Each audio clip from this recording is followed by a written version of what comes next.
माता पिता के जीवन पर निर्भर करता है।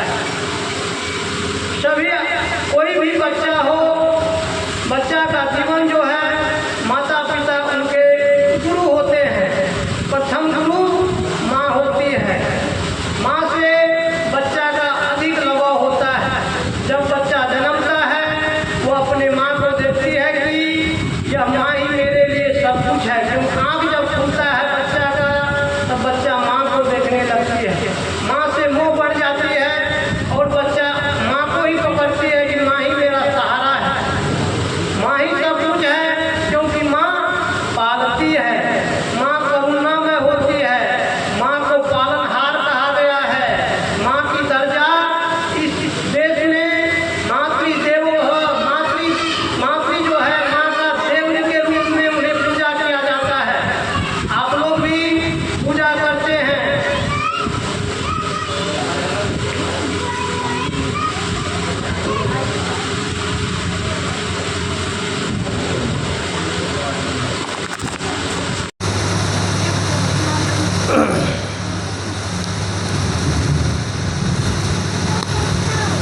तो आप लोग भी माता की पूजा करते हैं। माता कौन सी माता? जो हम देवालय में जाते हैं, मंदिर में जाते हैं और उस माँ की पूजा हम लोग करते हैं। वे भी एक शक्तिशाली माता थी, उनका भी गुणगान लोग करते हैं। कारण क्या? उनके पीछे कोई राज है।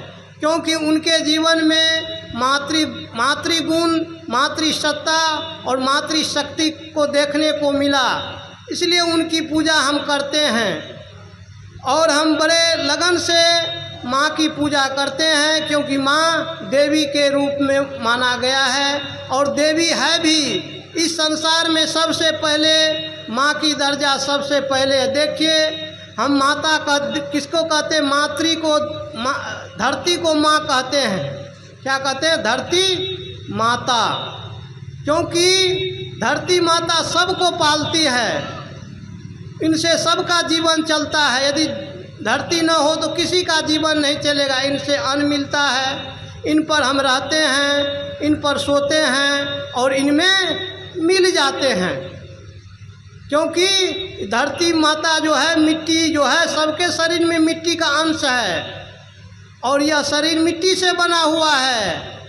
यह शरीर मिट्टी से बना हुआ है। 5 तत्व का अधम शरीरा, मिट्टी, पानी, आग, हवा से यह शरीर बना हुआ है। इसीलिए मातृशक्ति जो है, माता जो है, धरती माँ सबके अंश अंग में लगा हुआ है। इसीलिए इन्हें देवता देवी कहते हैं, मातृ देवो भव। इसीलिए माता की दर्जा सब जगह माना गया है। तो हम भी माँ का कर्तव्य, उत्तरदायित्व निभावे। यदि बाल बच्चे को सही संस्कार देना है तो सबसे पहले अपने जीवन को अच्छा बनाना पड़ेगा। माता पिता जो है बच्चे का भविष्य होता है। यदि माता जो है, माँ का जीवन बच्चे का जो है सांचा होता है और जिस सांचा में बच्चे पलता है वह गर्भ के रूप में शिशु उसमें पलता है। और शिशु जब माँ के गर्भ में होता है तो उनके संस्कार मानस पटल पर पड़ने लगता है। आप लोग अभिमन्यु के विषय में सुने हैं कि अभिमन्यु जो है माँ के ही गर्भ में सब कुछ सीख लिया था। माँ के गर्भ में ही युद्ध करने की कला सीख लिया था अभिमन्यु। क्योंकि माता पिता का संस्कार पुत्र को पढ़ता है, बच्चा को पढ़ने लगता है। इसीलिए माता को बड़ी ही सावधानी से अपना जीवन यापन करना। जब अच्छे पुत्र हम चाहते हैं तो हमें अच्छी माँ बनना जरूरी है। यदि हम अच्छी माँ नहीं बनेंगे तो अच्छे पुत्र नहीं होगा। क्योंकि आजकल हम देखते हैं कि पुत्र तो पैदा करता है, कितनी माता है जिनके पुत्र 4 हैं। कहा गया है 4 पुत्र जो है, 4 पुत्र के विषय में कहा गया कि दशरथ के 4 पुत्र थे। दशरथ के 4 पुत्र एको न काम के। 4 पुत्र हुआ मगर एक भी काम का नहीं हुआ। क्योंकि सब अपने अपने कर्म के अनुसार यहाँ आया है, कर्म के अनुसार जाएगा। इसीलिए कर्म जिसके ऊपर जो प्रारब्ध कर्म है उसके अनुसार उनको जीवन जीना पड़ता है। इसीलिए हमें किसी का आशा भी नहीं करना चाहिए कि जीवन में हमसे यह कुछ इनसे हमें कुछ मिलने वाला है। हम लोग सिर्फ बच्चा का जो जन्म दिए हैं, बच्चा का भरण पोषण सही उत्तरदायित्व निभाए। क्योंकि आजकल मैं देखता हूँ कि बच्चे से आदमी बहुत परेशान रहता है। जिस परिवार में बच्चे को अच्छे संस्कार नहीं मिलते हैं, जिस परिवार में बच्चे को अच्छे सद्गुण जीवन जीने का तरीका नहीं बताया जाता है, सिर्फ पढ़ने लिखने का आज का बौद्धिक स्तर बच्चे को अधिक बढ़ाया जाता है, बौद्धिक स्तर उच्च किया जाता है, अच्छे संस्कार जीने की तरीका नहीं बताया जाता है। क्योंकि बौद्धिक स्तर आगे बढ़ने से यह नहीं होता है कि बच्चा अच्छा हो जाएगा। क्योंकि बुद्धि बढ़ सकती है मगर संस्कार आपके द्वारा ही मिलने वाला है। जिस परिवार में जैसा बच्चे का संस्कार होता है उसका जीवन वैसे ही उस परिवार से उन्हें मिलता है।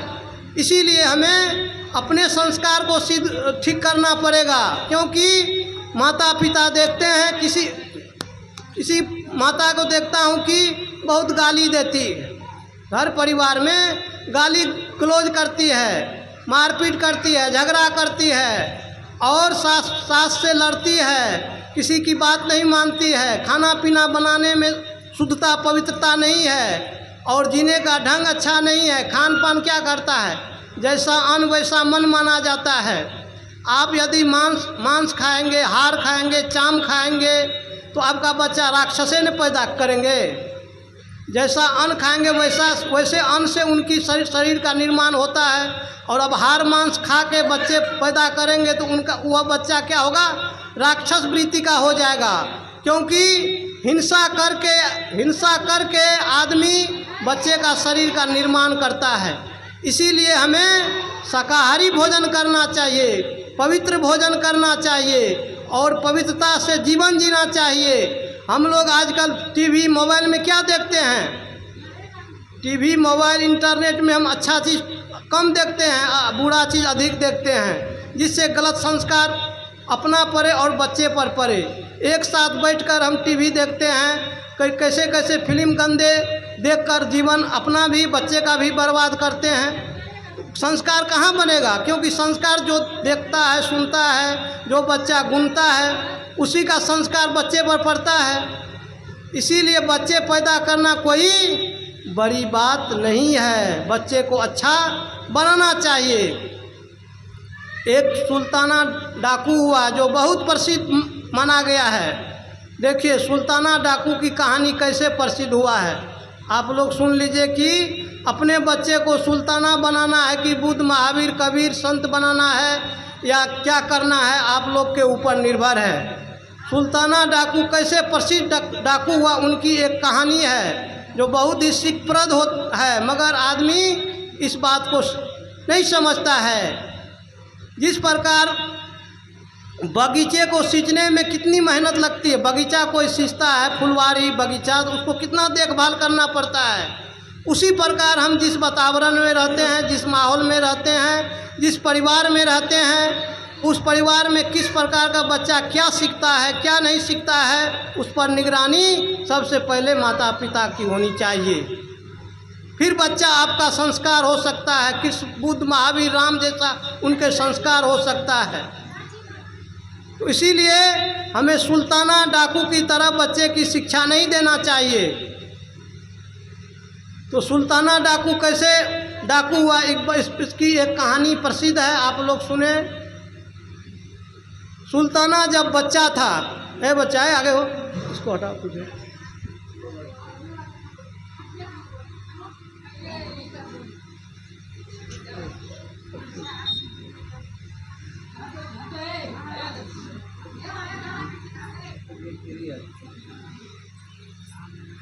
बोलिए सद्गुरुदेव की जय। तो सुल्ताना डाकू कैसे डाकू हुआ, इस बात को आप लोग सुने। सुल्ताना डाकू जब बच्चा था वह सुल्ताना डाकू, तो उनकी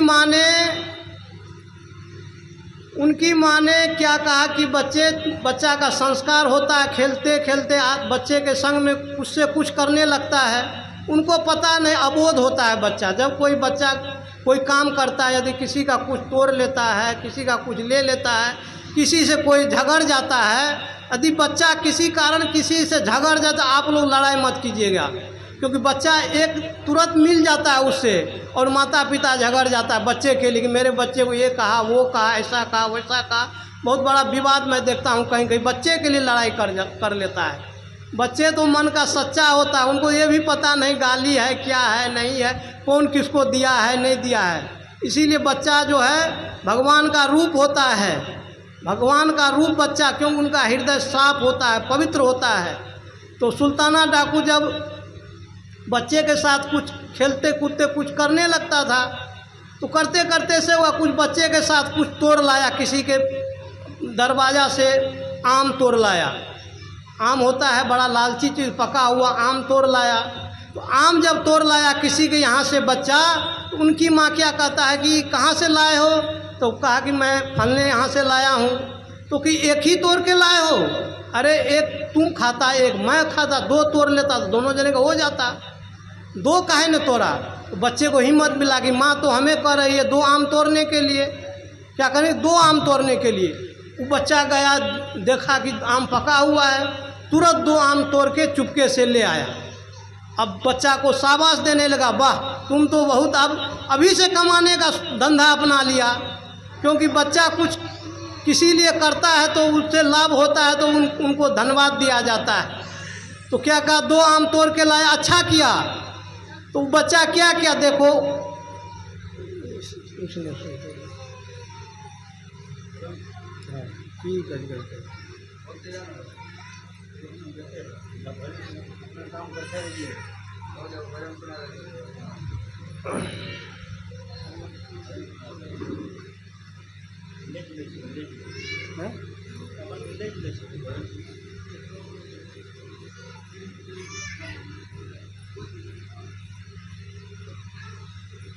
बोलिए सद्गुरुदेव की जय।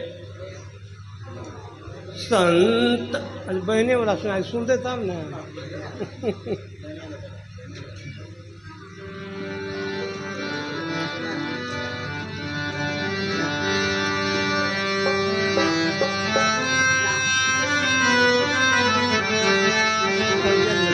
बहना वाला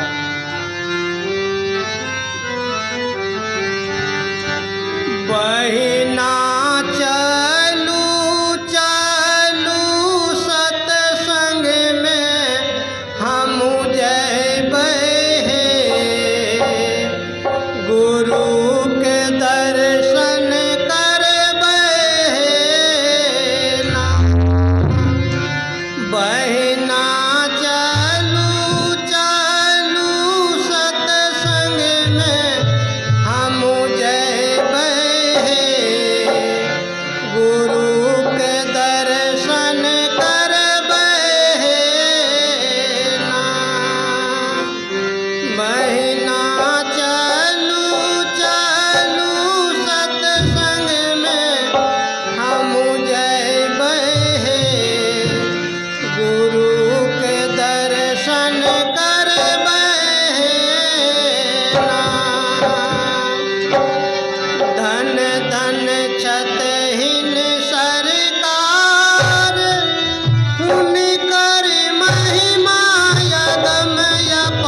जैबै गुरु के दर्शन करबै ना। सारा तीरथ फिरी अइबै रोज गंगा में नहबै। सारा तीरथ फिरी अइबै रोज गंगा में नहबै। तबो न सत्संगत के पाला हम नहीं पैबै। गुरु के दर्शन करबै ना। बहिना तबो न सत्संगत के पाला हम नहीं पैबै। गुरु के दर्शन करबै ना। बहिना चलू चलू सत्संग में हम जैबै। गुरु के दर्शन करबै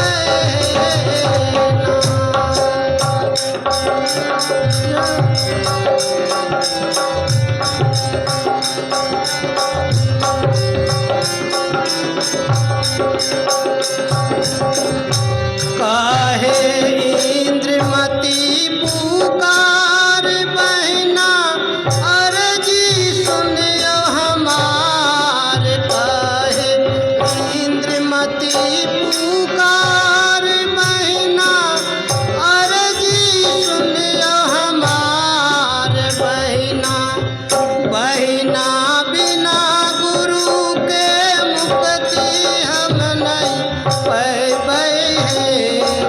गुरु के दर्शन करबै ना। बहिना बिना गुरु के मुक्ति हम नहीं पैबै। गुरु के दर्शन करबै ना। बहिना चलू चलू सत्संग में हम जैबै। गुरु के दर्शन करबै ना। बोलिए सद्गुरुदेव की जय। और बढ़िया है और गाओ। आप लोग यह भजन इंद्रमती जो रानी थी, इंद्रमती साधारण घर की महिला नहीं थी, रानी थी। और वह भक्ति में बहुत लीन हुई। देखिए भक्ति से बहुत कुछ मिलता है। जिसके पास भक्ति है, भक्ति के परिणाम से ही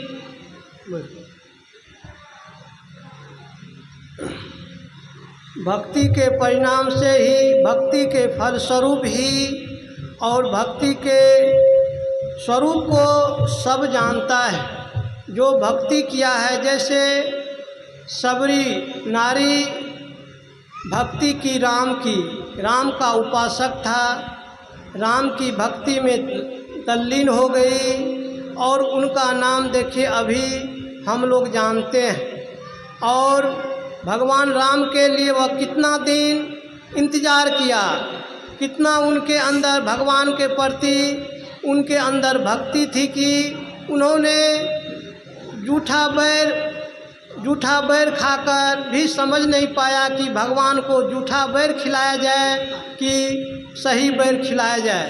मगर भक्ति लोगों के अंदर जब हो जाता है तो वो आदमी महान हो जाता है।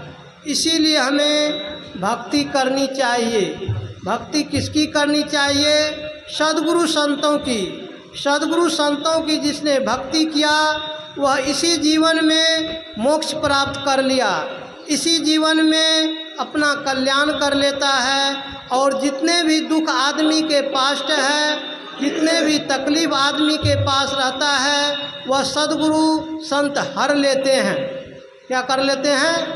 हर लेते हैं दुख। क्योंकि प्रथम भक्ति संतन कर संगा।